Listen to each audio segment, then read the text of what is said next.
Alors aujourd'hui, je voulais vous parler de ce qu'on appelle les product principles. Et pour une fois, on va pas prendre l'exemple du logiciel, mais de la vie entre guillemets réelle, puisqu'on va s'intéresser au monde horloger.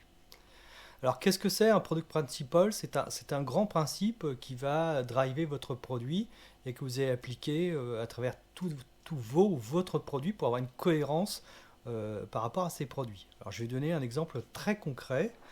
Yema a sorti une montre, voilà, qui est un très beau modèle, limité à 500 exemplaires.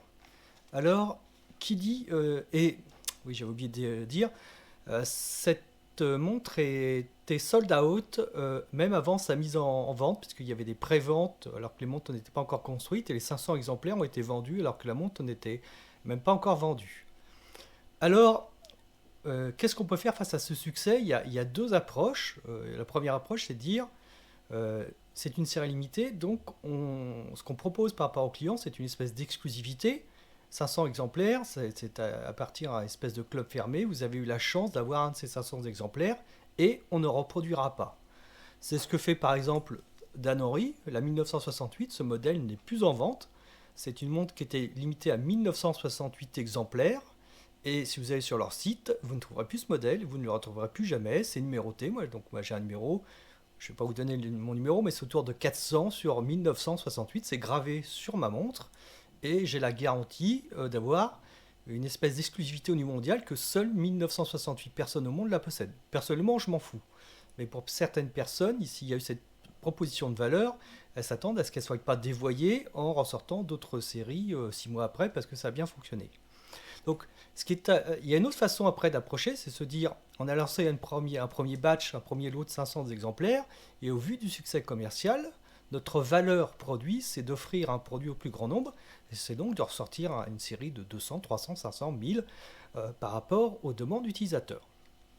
Moi, ce qui me gêne un peu dans la vision de Yema, c'est, je vais vous lire le texte, maintenant qu'elle est sold out, a été sold out même avant sa date de mise sur le marché, attendez, c'est marqué montre collector, je sais plus où c'est.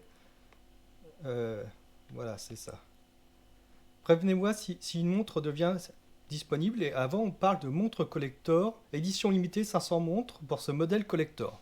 Alors, soit c'est un modèle collector limité à 500 exemplaires, et on arrête là, soit c'est une montre qui pourra être reproduite très rapidement, et il y a justement ce champ mail où on peut être prévenu qu'il y aura une reproduction, à nouveau une production de ce modèle.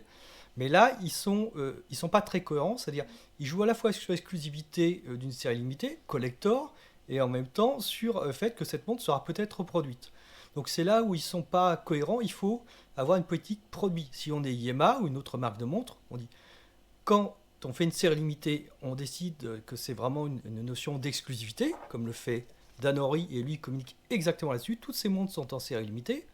Soit on dit on fait une première série parce que on veut voir s'il y a un succès commercial, mais on est drivé par le fait de pouvoir vendre, d'être au plus large possible et donc de pas faire de la rétention. Et donc, c'est une autre façon de gérer le produit. Et là, Yema est un peu sur les deux tableaux et donc n'a pas une visibilité par rapport à sa clientèle. Et donc, c'est ça le produit principal, c'est proposer, enfin, c'est poser des grands principes produits qui vont l'idée de son produit de bout en bout. Si par exemple c'est une série limitée, on va mettre dès la communication, même avant qu'il y ait eu ses premières ventes, série limitée, 500 exemplaires, dépêchez-vous de l'acheter car il sera peu reproduit, quelque chose comme ça. Si c'est pas une série limitée, pas une vraie série limitée, c'est on dit 500 exemplaires, mais on ne dit pas que c'est un collector, etc.